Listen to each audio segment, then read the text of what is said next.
My self L N Meena, government PG college Dausa, quantum mechanics के अंतर्गत BSc part third में आज property of Hermitian operator. Hermitian operator की दो प्रॉपर्टीज होती हैं। फर्स्ट होती है एक हर्मिटी संकारक के आइगन मान वास्तविक होते हैं। दूसरी होती है एक हर्मिटी संकारक के लिए दो भिन्न भिन्न आइगन मानों से संबंधित आइगन फलन परस्पर लंबिक होते हैं। दोनों प्रॉपर्टीज थ्योरम्स के रूप में हैं, इनको सिद्ध करना होता है। सबसे पहले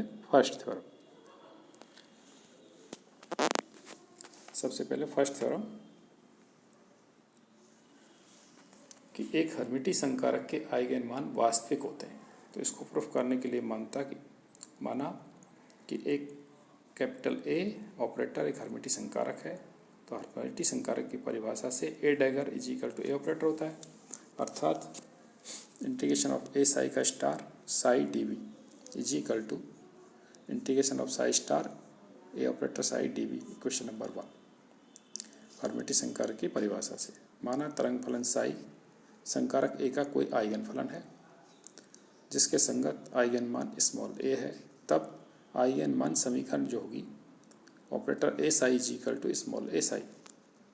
समीकरण 1 व 2 से ए साई की वैल्यू स्मॉल ए साई के रूप में रख देते हैं समीकरण नंबर 1 में।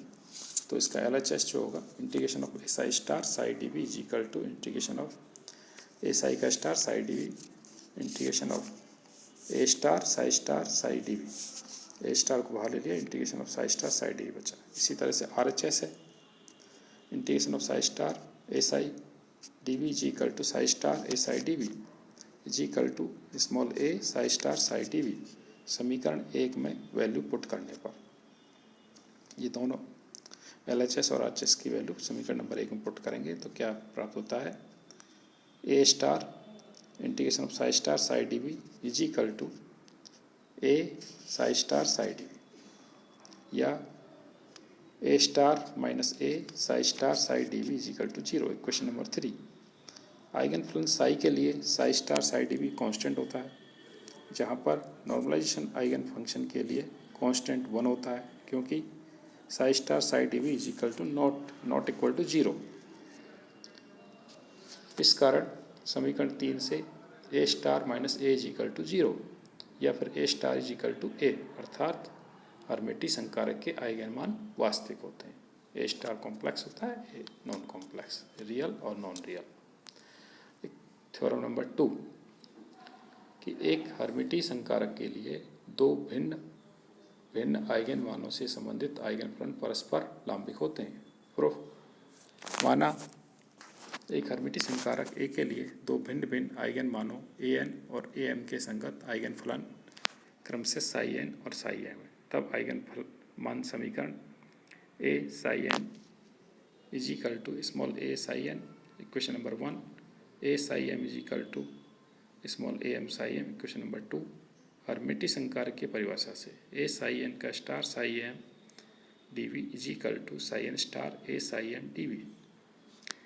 समीकरण नंबर 3 में समीकरण नंबर 1 व 2 का उपयोग करने पर 3 से a N star a n psi N का star psi M D we integration of psi N star a M psi M D we, या ए एन स्टार बाहर ले लिया psi N star psi M D v का integration is equal to यहाँ पर a m बाहर ले लिया psi N star psi M D v. Equation number 4 क्योंकि हर्मिटी संकारक के आइगन मान वास्तविक होते हैं इसलिए A N star is equal to A N.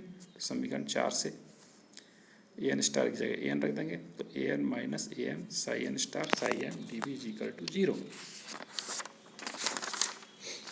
क्योंकि आइगन मान भिन्न भिन्न के लिए लगे आइगन फलनों के लिए गए हैं, अतः A N star is not equal to A N is not equal to A M. तो समीकरण 5 का पालन तभी होगा जब psi N star psi M D we is equal to 0 हो। अतः एक हर्मिटी संकारक के दो भिन्न भिन्न आइगन मानों के संगत जो आइगन फलन होते हैं परस्पर लंबकोणीय होते हैं, क्योंकि psi N star psi M D we is equal to 0 लंबकोणीयता की कंडीशन होती है। Thank you.